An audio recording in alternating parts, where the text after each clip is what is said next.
Bienvenue sur Africa 24 pour cette nouvelle édition du QG Week-end. Au sommaire de l'actualité, le principal parti de l'opposition de la République démocratique du Congo a élu son nouveau président. Il s'agit de Félix Tshisekedi. Il a obtenu 98% des voix. La Guinée a abrité le 23 mars 2018 un forum international axé sur le développement digital. Ces dernières années, le pays s'est développé numériquement dans le domaine de la fonction publique, de l'éducation et des finances. Et puis au Burkina Faso, la culture du sésame est de plus en plus importante. De 2010 à 2016, les recettes des exportations ont été évaluées à plus de 350 milliards de francs CFA. Mais tout d'abord, en République démocratique du Congo, dans la nuit de vendredi à ce samedi 31 mars, Félix Tshisekedi a été élu président de l'UDPS, le principal parti d'opposition. Lors d'un congrès organisé à Kinshasa, il a recueilli 98% des voix. Il succède à son père Étienne Tshisekedi, l'un des fondateurs du premier parti de l'opposition du pays.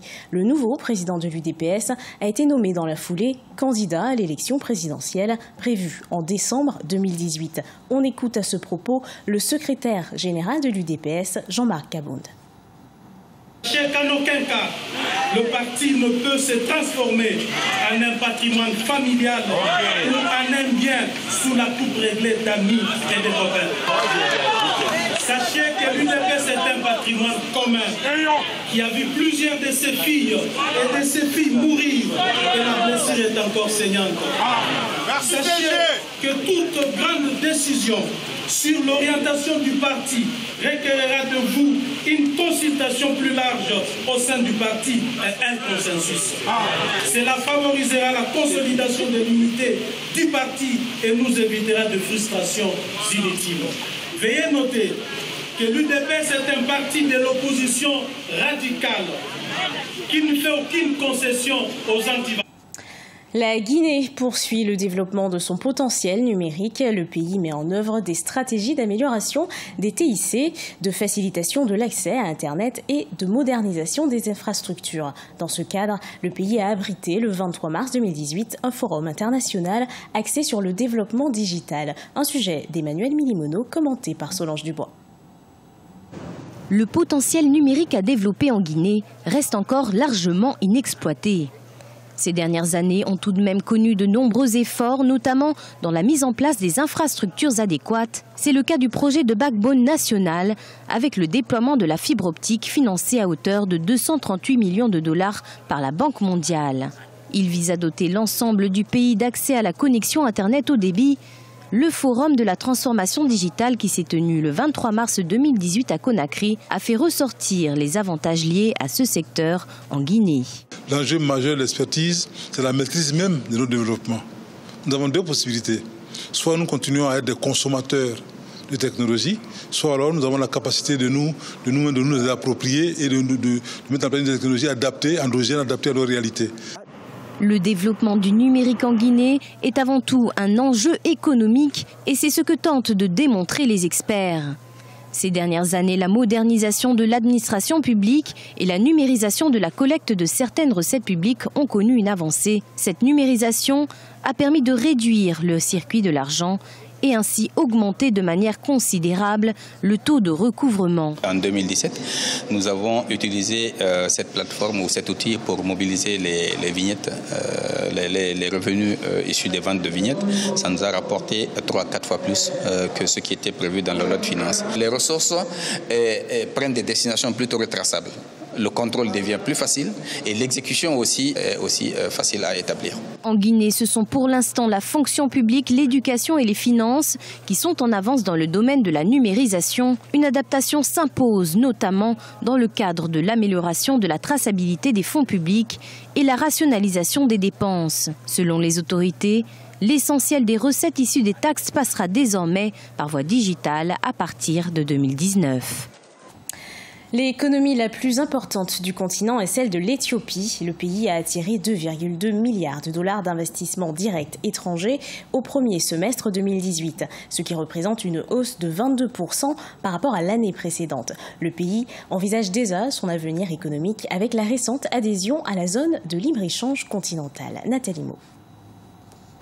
Au premier semestre 2018, l'Éthiopie a enregistré une hausse de 22% par rapport à l'année 2017, soit 2,2 milliards de dollars d'investissements directs étrangers. Les industries manufacturières et les secteurs orientés vers l'exportation ont attiré un nombre significatif d'investisseurs et créé de grandes opportunités d'emploi. Pour le commissaire éthiopien aux investissements Fitsum Marega, la hausse des IDE à destination de l'Éthiopie est le résultat de la politique de développement des infrastructures mise en place par le gouvernement. Il s'agit notamment de la construction des parcs industriels de Bolé-Lémi 1 et Awassa.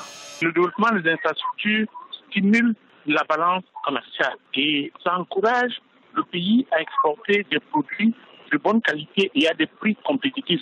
Alors, un pays comme l'Éthiopie aura nécessairement besoin de cette augmentation de la qualité des infrastructures pour réussir dans la croissance. Seulement, des troubles consécutifs à l'entrée en vigueur de l'état d'urgence le 16 janvier 2018 ont endommagé les industries. Selon Fitsum Marega, l'État va débourser plus de 18 milliards de dollars en vue de la reconstruction de 53 fermes de floriculture et d'horticulture, 48 industries de transformation du café et 6 entreprises publiques. Ce financement a été accordé au gouvernement par la Banque de développement d'Éthiopie et la Commercial Bank of Ethiopia. Ça veut dire que le gouvernement a décidé d'investir encore. Alors, ça peut corriger à court et à moyen terme les effets négatifs des remous sociaux qu'il y a eu en Éthiopie. Donc, relancer la consommation et relancer l'activité économique.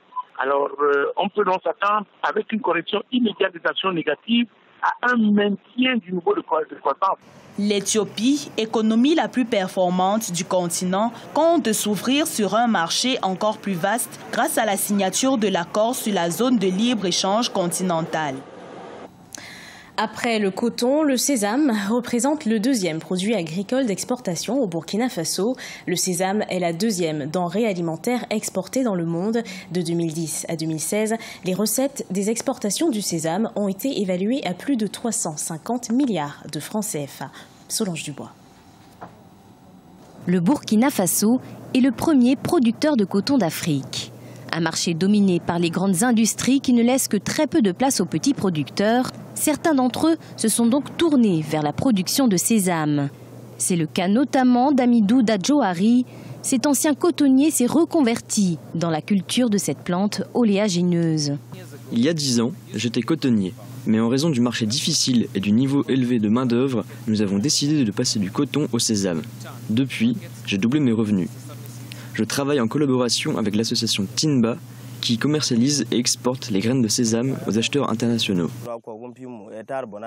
Avec un faible besoin en eau, le sésame s'adapte facilement au pays. Un facteur important puisque 40% de l'ouest du Burkina Faso est une zone semi-aride. Culture peu exigeante, cette graine procure également aux agriculteurs des revenus assez importants. J'utilise l'argent de la vente de graines de sésame pour payer les frais de scolarité de mes enfants. J'ai pu m'acheter une moto et l'argent nous permet également d'acheter des aliments nutritifs pour élever des vaches.